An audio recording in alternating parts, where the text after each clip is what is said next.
When I talk about dialectical materialism, the way I think about it, at least, and I'm not formally studied on this, but the way I think about it is a lens of analysis for understanding human history, society, civilization, blah, blah, is a materialist, or, a modernist theory. It looks at everything, right? Which suggests that developments are a product of the antagonism which arises as groups with different material interests conflict and compete with each other. And then before, I used this little map of the fault lines, and it's like that, right?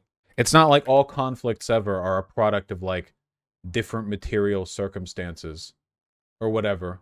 It's like this, okay? With groups with different material interests, those are like the different tectonic plates, And like not all earthquakes happen where tectonic plates meet. Like sometimes they happen over here in Maine or New York, But generally, they happen at the point of antagonism between groups with different material interests, right? So you can imagine these are like different classes. You know what I mean? Does that make sense? You guys get that, right? That's my idea. Like, well, why did history happen the way that it did? Well, if you look at it, it seems like a lot of stuff that happened in history was different people wanting different things, fighting with each other in different ways, and the big points in history, the big changes happened then, Or to put it like another way, when did slavery get abolished in the United States? Huh? Was it abolished when the founding fathers said slavery was morally wrong? Well, no, that happened a century too early.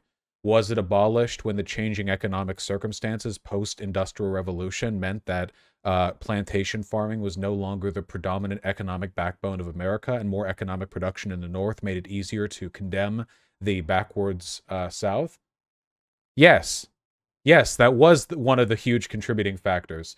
The fact that the greater economic production was tied to non-slavery-based ways of working was one of the big things that facilitated the paradigm shift that led to the Civil War, or to the opposition to slavery that then caused the South to attack Fort Sumter, whatever. Isn't this historical materialism rather than dialectical materialism? Well, historical materialism is the concept as applied to the history of humanity. Dialectical materialism is the process occurring in that history. They're overlapping terms, If you want to use them interchangeably, I don't think anyone except a pedant would really have an issue with it, I guess. Because then you could say, like, the antagonism there would be the antagonism, I suppose, between the post-industrial revolution bourgeois, the working class, and the slave class, and how the relative wants, desires, and considerations of those groups changed in relative power after the economic situation changed. Not the worst idea of materialism, but it's not really dialectics. I mean, just to put this all into scope, the term dialectic materialism was made up by Stalin in the first place. It's all a mess. And no, I mean, well, that's historical materialism, but the dialectical process is advanced by the material interests of these groups, Or if you want to, look, Stalin came up with the term, but the idea, look, okay, it's like this. Listen, everyone shut up, okay? We're going to use bubbles. That's what we're going to use.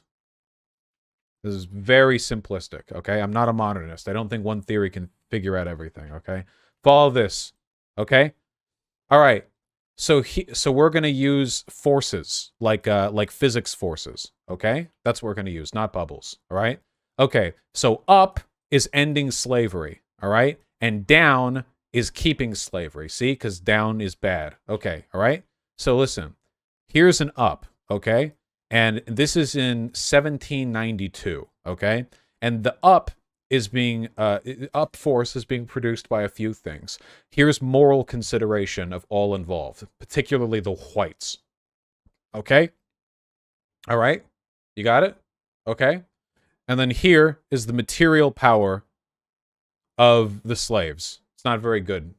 All right? It's not very good because they're slaves. They don't have a lot of power, okay?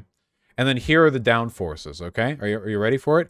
Here is the overwhelming economic benefit of keeping slavery. Oh my god. Wow, that's quite powerful. Wow. Oh boy. Wowza. Okay. But then the Industrial Revolution happens, okay? And we pop this with like a little pin. Fucked up looking hand. There we go. We pop it.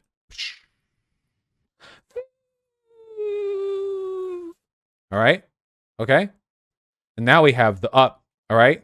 And we have the up, okay? But now the down is smaller, and then you do the math. And what would the material condition? Industrial revolution. Got it.